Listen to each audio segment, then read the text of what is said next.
We usually talk about massive science projects, right? But today, get this, we're looking at something that fits in your hand but can recreate the pressure inside Jupiter. It's called the Diamond Anvil Cell, or DAC, and it is genuinely revolutionary. So our mission for this deep dive is to explore how this tiny device, using a pair of microscopic diamonds, is completely rewriting what we know about materials and even the search for life. It's all based on a really simple principle, actually. You probably remember it from physics class.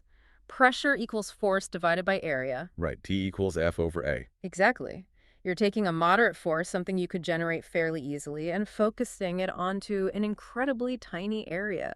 We're talking about the tips of these diamonds, the culettes, which are often just 100 microns across. So you're creating these mind-boggling pressures, what, 7 million times greater than Earth's atmosphere? That's it. And the results are just wild. We're talking about creating phases of matter that you just don't see in nature, like non-molecular ice X or polymeric nitrogen. And of course, the big one everyone's chasing, metallic hydrogen. That's a huge goal. So before we had this incredible little device, where did high-pressure science even begin? I mean, what was the big leap forward?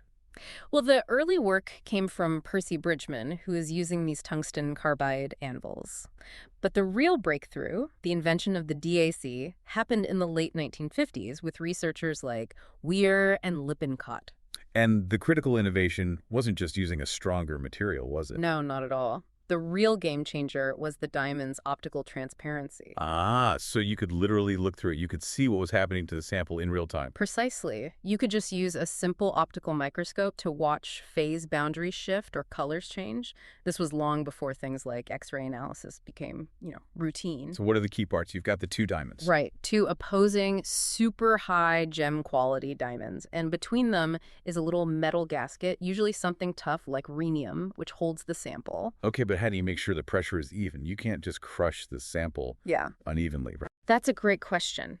You need what's called a pressure transmitting medium. It has to maintain hydrostaticity. Meaning the pressure is perfectly uniform from all sides. Exactly. Otherwise, you'd get shear stress and the diamonds could shatter, even as strong as they are. At very high pressures, you use noble gases, helium or neon usually. And you measure that pressure using rubies. Yeah, it's so clever. You place a tiny chip of ruby in with the sample, you shine a laser on it, and the ruby's fluorescence lines shift depending on the pressure. It's a surprisingly accurate little ruler. Okay, so beyond making new materials, this is where it gets really interesting for me.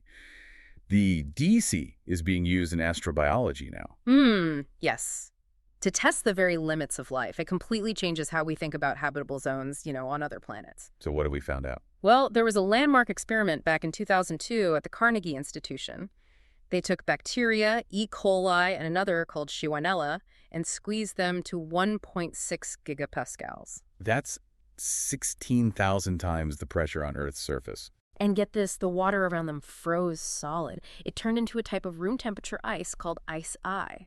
But the bacteria survived. They survived. Not just that, they kept metabolizing. They actually created these tiny liquid pockets for themselves inside the ice.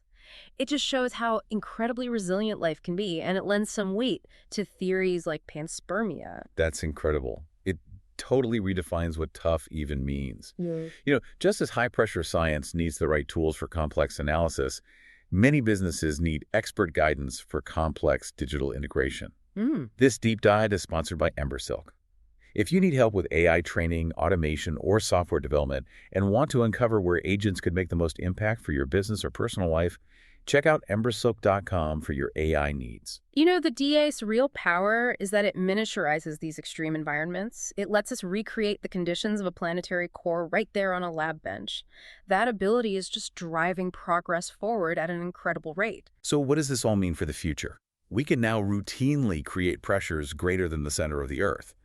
So what entirely new, maybe stable and useful phases of matter are we on the verge of making? That's the hopeful question, isn't it? It is. It's a really exhilarating time for materials science. The DIC is pushing us towards solutions for things like energy and conductivity that, until now, were purely theoretical. If you enjoyed this deep dive, please subscribe to the show. Hey, leave us a 5-star review if you can. It really does help get the word out. Thanks for tuning in.